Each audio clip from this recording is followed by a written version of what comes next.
할렐루야, 좋은 날입니다. 오늘도 주의 은혜 가운데 예배하는 우리 모든 성도들 가운데 하나님의 복과 은혜가 가득하기를 주님의 이름으로 축원드립니다. 오늘 하나님의 말씀 이사야 60장 1절에서 22절까지의 말씀 중에 1절에서 4절까지만 봉독하도록 하겠습니다. 이사야 60장 1절에서 4절까지의 말씀, 제가 가지고 있는 성경으로는 구약성경 1041면에 있습니다. 이사야 60장 1절에서 4절까지의 말씀 다 같이 한 목소리로 합독하겠습니다. 일어나라, 빛을 발하라. 이는 내 빛이 이르렀고 야훼의 영광이 내 위에 임하였음이니라. 보라, 어둠이 땅을 덮을 것이며 캄캄함이 만민을 가리려니와 오직 야훼께서 내 위에 임하실 것이며 그의 영광이 내 위에 나타나리니 나라들은 내 빛으로 왕들은 비치는 내 광명으로 나아오리라. 내 눈을 들어 사방을 보라. 무리가 다 모여 내게로 오느니라. 내 아들들은 먼 곳에서 오겠고 내 딸들은 안기어 올 것이라. 아멘. 저는 이사야 60장 1절에서 4절까지 말씀을 통해서 일어나라, 빛을 발하라 라는 제목으로 함께 은혜를 나누고자 합니다. 하나님이 이스라엘 백성들과 어떻게 함께 하셨습니까? 하나님이 이스라엘 가운데 어떻게 거하고 계셨습니까? 그것은 처음 구약의 출애굽 사건부터 살펴볼 수가 있습니다. 출애굽기 40장 34절에서 38절 말씀에 보면 제가 읽겠습니다. 구름이 회막에 덮이고 야훼의 영광이 성막에 충만하매 모세가 회막에 들어갈 수 없었으니 이는 구름이 회막 위에 덮이고 야훼의 영광이 성막에 충만함이었으며 구름이 성막 위에 떠오를 때에는 이스라엘 자손이 그 모든 행진하는 길에 앞으로 나아갔고 구름이 떠오르지 않을 때에는 떠오르는 날까지 나아가지 아니하였으며 낮에는 야훼의 구름이 성막 위에 있고 밤에는 불이 그 구름 가운데 있음을 이스라엘 온 족속이 그 모든 행진하는 길에서 그들의 눈으로 보았더라라는 말씀이 있습니다. 이스라엘 백성들이 출애굽하고 나서 하나님께 성막을 봉헌하게 됩니다. 그 성막 봉헌 가운데 하나님께서 구름 가운데 그 영광이 충만함을 보게 됩니다. 하나님께서 출애굽한 이스라엘 가운데 그 성막 가운데 거주하면서 그들과 함께 거하고 계셨습니다. 그리고 그들이 가나안 땅, 약속의 땅에 들어갔을 때 시간이 지나 솔로몬 왕 때 성전을 완공하게 됩니다. 언약궤를 성전에 옮겨 놓았을 때 성전에 하나님의 임재와 영광이 가득한 장면을 보게 됩니다. 역대하 5장 13절에서 14절 말씀이 나오게 되는데 제가 읽겠습니다. 나팔 부는 자와 노래하는 자들이 일제히 소리를 내어 야훼를 찬송하며 감사하는데 나팔 불고 재금 치고 모든 악기를 울리며 소리를 높여 야훼를 찬송하여 이르되 선하시도다. 그의 자비하심이 영원히 있도다 하매 그때 야훼 전에 구름이 가득한지라. 제사장들이 그 구름으로 말미암아 능히 서서 섬기지 못하였으니 이는 야훼의 영광이 하나님의 전에 가득함이었더라 라고 말씀하고 있습니다. 약속의 땅 가나안에 들어가서 성전을 완공하고 언약궤를 그 가운데 놓였더니 하나님이 그 성전에 가득하게 임하면서 하나님이 이스라엘 백성들과 함께 거하고 계심을 보여주고 있습니다. 그러나 솔로몬 왕이 우상 숭배로 말미암아서 하나님께 범죄하였을 때 어떤 결과를 맞이하게 됩니까? 나라가 둘로 분열되기 시작합니다. 10지파가 함께 모여서 만들어진 나라가 바로 북이스라엘입니다. 그리고 유다와 베냐민 지파, 두 지파만 남아서 남유다라는 나라로 이 이스라엘 백성들이 이 나라가 두 나라로 분열되게 됩니다. 그리고 북이스라엘은 기원전 722년에 아수르에 의해서 멸망을 당하게 됩니다. 그러면 남아있는 남유다는 어떻게 되었을까요? 136년 가까이 더 나라를 유지하다가 기원전 586년에 바벨론이라는 나라에 의해서 이 나라가 멸망당하게 됩니다. 그리고 이 남아있는 남유다 백성들이 바벨론에 포로로 끌려나가게 되었던 것이죠. 시온에 있던 예루살렘의 성벽과 성읍은 황폐해졌고 성전은 무너졌으며 성전 안에 있는 모든 기물들은 바벨론에 다 빼앗기게 되었습니다. 하나님의 임재의 영광이 가득했던 이 땅 가운데, 그 성전 가운데 어떻게 이런 일이 일어나게 되었습니까? 하나님의 백성이 하나님을 떠나서 이방 나라의 우상을 섬겼기 때문인 것입니다. 하나님의 백성이 하나님께로부터 돌아섰기 때문에 그 죄로 말미암아서 이들은 멸망당할 수밖에 없게 되었습니다. 그러나 이 황폐된 성읍, 무너진 성전 가운데 하나님의 구원의 역사가 선포되기 시작합니다. 그것은 오늘 읽은 본문 말씀 앞장인 이사야 59장 20절에서 21절까지의 말씀에 나옵니다. 우리 이사야 59장 20절에서 21절까지의 말씀 같이 한번 읽어보겠습니다. 야훼의 말씀이니라. 구속자가 시온에 임하며 야곱의 자손 가운데서 죄가를 떠난 자에게 임하리라. 여호와께서 이르시되 내가 그들과 세운 나의 언약이 이러하니 곧 내 위에 있는 나의 영과 내 입에 둔 나의 말이 이제부터 영원하도록 내 입에서와 내 후손의 입에서와 내 후손의 입에서 떠나지 아니하리라 하시니라. 야훼의 말씀이니라. 아멘. 황폐된 그 성읍과 성전 가운데 하나님의 회복의 말씀이 선포되기 시작합니다. 하나님의 영과 하나님의 말씀이 이제는 떠나지 않을 것이라 말씀하십니다. 그리고 예루살렘을 향해서 하나님이 명령하십니다. 바로 그 말씀이 오늘 읽었던 본문 말씀 이사야 60장 1절에서 3절까지의 말씀입니다. 제가 읽겠습니다. 일어나라, 빛을 발하라. 이는 내 빛이 이르렀고 야훼의 영광이 내 위에 임하였음이니라. 보라, 어둠이 땅을 덮을 것이며 캄캄함이 만민을 가리려니와 오직 야훼께서 내 위에 임하실 것이며 그의 영광이 내 위에 나타내니 나라들은 내 빛으로 왕들은 비치는 내 광명으로 나오리라 말씀하고 있습니다. 하나님께서 무너지고 황폐한 예루살렘 성전을 향해서 회복하실 것을 말씀하십니다. 그곳에서 하나님의 구원의 빛이 비추기 시작합니다. 그 구원의 빛은 하나님의 임재와 영광을 통한 빛입니다. 주님의 영광이 어둠에 가려져 있던 예루살렘 성전에 비추기 시작합니다. 죄악으로 인해 영적 어둠에 덮여있던 하나님의 백성들에게 다시 하나님의 구원의 빛이 비추기 시작했던 것입니다. 빛은 어떤 의미입니까? 빛은 어둠을 물러냅니다. 빛은 새날의 시작입니다. 이제 구원의 새날이 시작될 것을 말씀하고 있는 것입니다. 또한 그 빛을 통해서 생명이 살아나기 시작합니다. 어떤 생명들이 살아나기 시작합니까? 포로되었던 하나님의 아들과 딸들이 해방되어서 돌아올 것을 말씀하고 있고, 이방 민족들도 하나님의 구원의 빛을 보고 찾아오기 시작할 것을 말씀하고 있습니다. 오늘 이사야 60장 우리 10절 말씀 같이 한번 읽겠습니다. 내가 노하여 너를 쳤으나 이제는 나의 은혜로 너를 불쌍히 여겼은즉 이방인들이 내 성벽을 쌓을 것이요 그들의 왕들이 너를 섬길 것이며 말씀하십니다. 이제는 수치와 절망의 시간들이 뒤집히기 시작합니다. 그 이유는 하나님의 회복이 선포되었기 때문입니다. 하나님의 은혜를 베푸셨기에 반전의 역사가 일어나기 시작하는 것입니다. 하나님의 백성들이 범죄함으로 무너진 나라를 하나님께서 다시 회복시키겠다고 말씀하십니다. 그리고 이것은 시온의 성벽을 무너뜨렸던 이방인들이 이제는 그 성벽을 다시 쌓고 그들의 왕들이 시온을 섬길 것을 말씀하고 있습니다. 어떻게 이 회복의 역사가 시작되었던 것입니까? 이스라엘 백성들이 어떤 업적이 있었습니까? 하나님께 어떻게 사랑받을 만한 구석이 있고 하나님께서 인정받을 만한 점이 있었기 때문에 이 구원의 역사가 시작된 것입니까? 그렇지 않다라는 것입니다. 이것은 하나님의 백성을 향하여서 은혜를 베푸시고 불쌍히 여기셨기 때문에 이 구원의 역사가 일어나게 되었던 것입니다.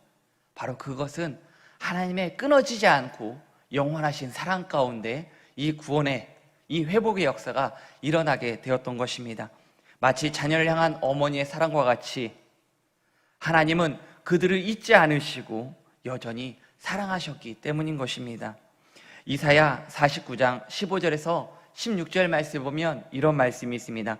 여인이 어찌 그 젖먹는 자식을 잊겠으며 자기 태에서 난 아들을 긍휼히 여기지 않겠느냐. 그들은 혹시 잊을지라도 나는 너를 잊지 아니할 것이라. 내가 너를 내 손바닥에 새겼고 너의 성벽이 항상 내 앞에 있나니라고 말씀하고 있습니다. 하나님의 마음에는 무엇이 있습니까? 범죄한 이스라엘 백성들이 있는 것입니다. 포로로 끌려간 그 남유다 백성들이 늘 하나님의 마음 가운데 있었던 것입니다. 하나님의 손바닥에 그들을 새기고 그들을 잊지 않고 기억하고 있는 것입니다. 하나님의 눈에는 무엇이 있습니까? 예루살렘의 황폐하고 무너진 성읍이 항상 하나님의 눈 가운데 있는 것입니다.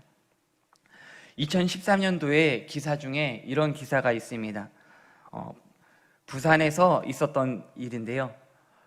길을 잃고 헤매다가 경찰의 도움으로 딸을 만나게 된 치매 할머니의 사연입니다. 부산지방경찰청에 따르면 2014년 9월 15일 오후 2시쯤에 서구 아미 파출소로 신고가 들어오게 됩니다. 할머니 한 분이 보따리 2개를 들고서 1시간째 동네를 서성인다는 신고가 들어오게 되어서 경찰이 출동해서 그 할머니에게 이름을 물어봤더니 이름도 몰라요. 주소를 물어보았더니 주소도 모릅니다. 오직 같은 말만 끊임없이 반복합니다. 그 말은 무엇이냐면 딸이 아기를 낳고 병원에 있다는 말만 끊임없이 반복하고 있었던 것입니다. 그 할머니는 치매에 걸렸던 것입니다. 치매에 앓고 있던 이 할머니는 보따리만 껴안고 하염없이 울고 있고 슬리퍼를 신고 있는 모습을 보면서 아마 이 인근 주민일 것이라 생각해서 수소문하기 시작합니다. 수소문 끝에 할머니를 아는 이웃이 나타났고 경찰은 6시간 만에 오후 8시쯤에 할머니의 딸이 입원한 병원을 발견하게 되었고 그 할머니를 모시고 병원에 가게 되었습니다. 그러자 병원에 도착한 할머니가 어떤 행동을 하기 시작하냐면 할머니가 딸을 보자마자 보따리를 풀기 시작합니다. 그러면서 이렇게 이야기합니다. 어서 먹으라는 말과 함께 보따리 안에서 미역국과 밥을 꺼내서 딸을 낳은 이제 출산한 그 딸에게 밥과 미역국을 준비하기 시작합니다. 그리고 그 안에는 또 무엇이 있었냐면 출산한 딸을 위해서 이불을 준비했던 것입니다.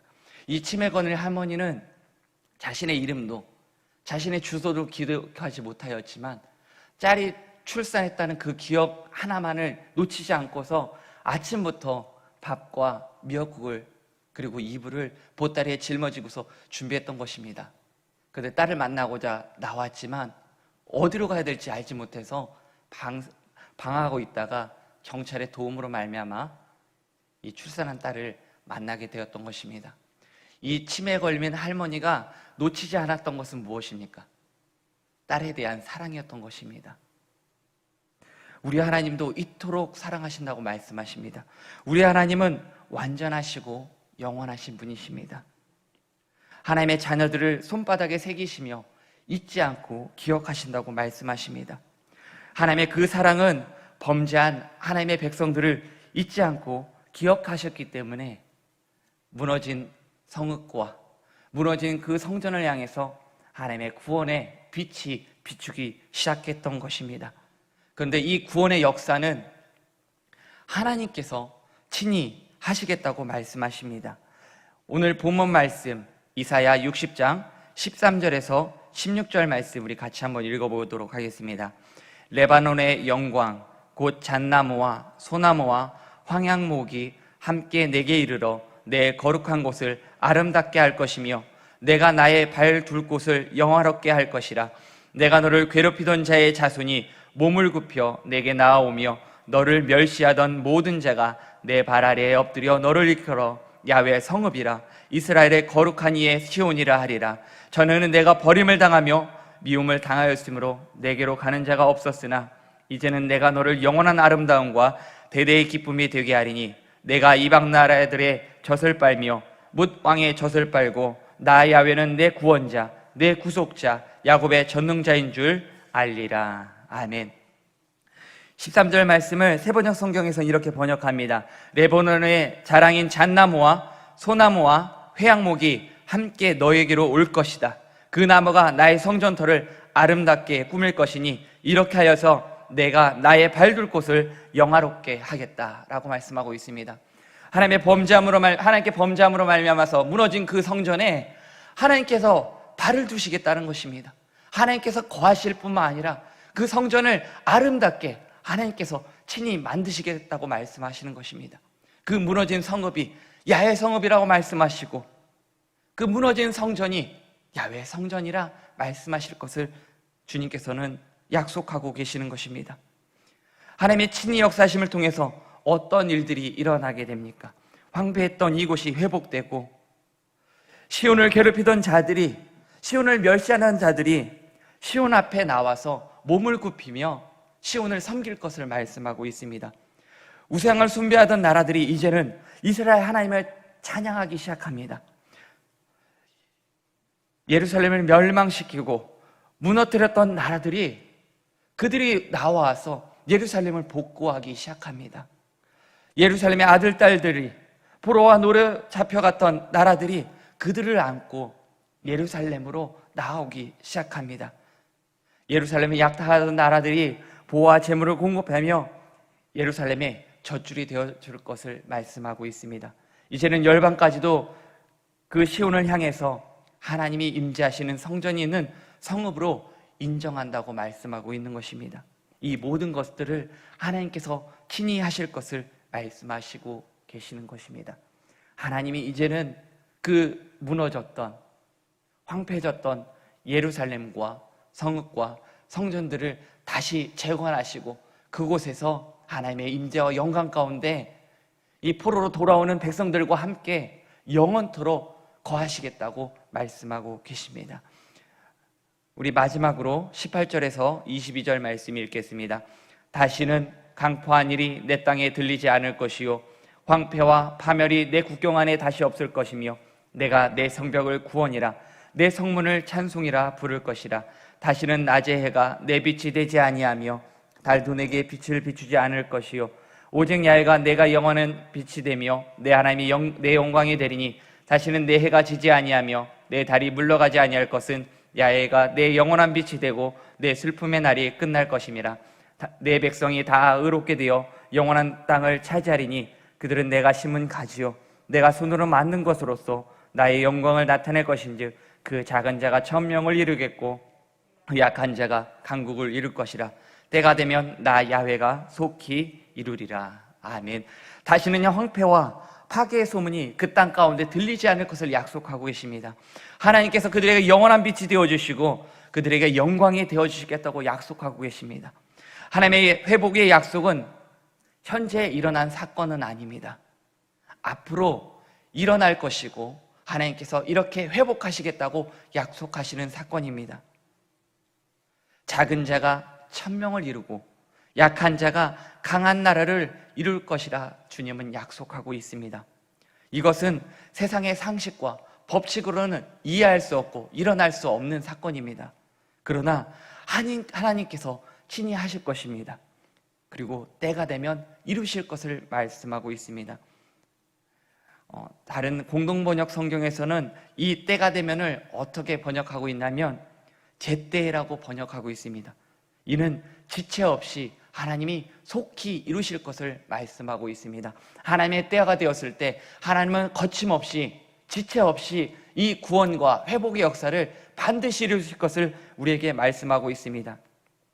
이 말씀을 통해서 우리가 바라봐야 될 소망은 무엇입니까? 지금 우리의 모습이 초라할지라도, 지금 우리의 모습이 연약할지라도 하나님이 장차 만들어 가실 이 영광스러운 모습을 기대하며 소망할 것을 우리에게 말씀하고 있는 것입니다.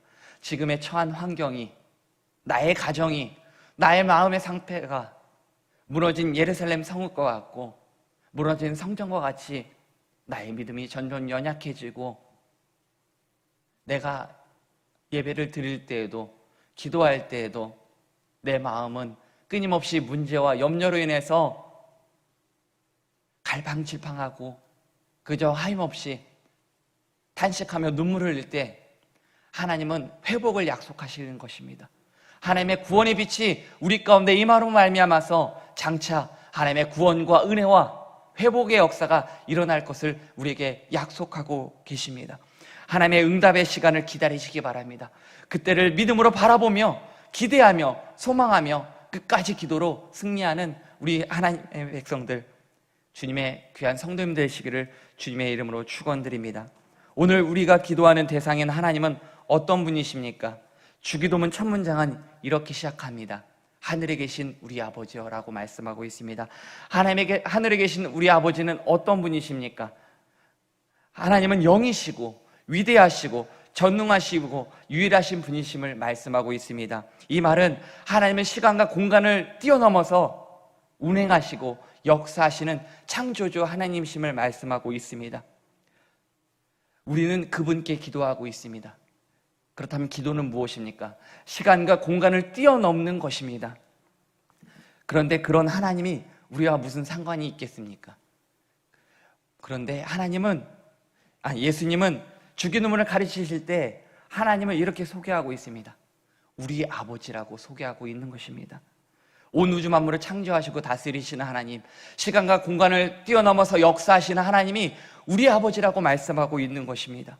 그리고 우리는 그분의 자녀라고 말씀하고 있는 것입니다. 자녀는 어떤 존재입니까? 부모의 사랑을 받고 돌봄을 받고 보호를 받는 존재인 것입니다. 우리 아버지 하나님은 우리를 돌보시고 우리를 보호하시고 우리와 함께 하시는, 사랑으로 함께 하시는 그런 존재임을 말씀하고 있는 것입니다. 하나님이 우리 아버지라는 사실을 믿는다면 우리의 문제를 하나님께 맡길 수 있습니다. 하나님께 그 문제를 맡기면 하나님은 해결하실 수 있는 능력이 있으신 분이십니다. 그런데 부모와 자녀의 관계를 보면은 자녀는요, 어떤 문제가 있기 때문에 부모에게 찾아가지 않습니다. 사랑하기 때문에 아무 때나 평상시에도 늘 찾아가서 부모와 함께 그 사랑의 관계를 유지합니다. 특별한 목적과 이유가 없어도 사랑하기 때문에 자주 찾아갑니다. 기도도 마찬가지입니다. 문제가 있기 때문에 주님을 찾는 것이 아니라 주님을 사랑하기 때문에 날마다 주님께 나아가서 그 사랑을 고백하고 우리의 형편과 사정을 아뢰며 주님의 사랑과 은혜 가운데 우리가 기도하고 있는 것입니다. 하늘에 계신 우리 아버지는 우리를 사랑하시고 우리를 도우실 수 있는 능력이 있으신, 시간과 공간을 뛰어넘으시는 전능하신 분이십니다. 오늘 이 시간 기도할 때 그 하나님께 우리가 우리의 문제를 아뢰고 기도하며 나아갈 때 하나님께서 반드시 역사하시고 우리를 돌보시고 우리의 문제를 해결해 주실 줄 믿습니다. 그 하나님을 바라보며 기도하는 우리 모든 성도님 되시기를 주님의 이름으로 축원드립니다. 기도드리겠습니다. 하나님 아버지, 오늘 이 시간 주님께 기도합니다. 우리 하나님은 하늘에 계시고 시간과 공간을 뛰어넘어서 응답하시는 우리의 아버지이십니다. 아버지는 자녀를 돌보시고 또한 기르며 주의 사랑으로 또한 보호하시는 분이십니다. 우리 하나님 아버지께서 무너진 예루살렘 성과 황폐해진 성전을 다시 건축하시고 새롭게 하시는 구원과 회복의 역사를 일으키시는 것을 보게 됩니다. 하나님, 우리의 상황과 환경과 우리의 가정을 회복시켜 주시옵소서. 주님께서 장차 이루실 것을 믿음으로 바라보며 주님께 기도합니다. 주님, 은혜와 사랑으로 붙들어 주시고 주님의 평강으로 인도하여 주시옵소서. 오늘도 그 사랑과 은혜가 함께 하심을 감사합니다. 그 사랑과 은혜가 감사하여서 오늘 시간 주님께 귀한 예물 올려드립니다. 예물 가운데 주님께서 축복하여 주시고 하나님 나라에 귀하게 사용하여 주시옵소서. 드린 손길 가운데 복의 복을 더하여 주시고 30배, 60배, 100배의 복을 더하여 주시고 차고 흔들어 넘치는 복을 통하여서 어려운 일과 나눌 수 있는 나눔의 축복을 더하여 주시옵시고 은혜 베풀어 주시옵소서. 우리 아버지신 하나님께 믿음으로 기도합니다. 오늘 이 기도 가운데 주여 은혜 베풀어 주시고 주의 영광 드러내 주시옵소서. 감사드리며 예수님의 이름으로 기도드립니다. 아멘.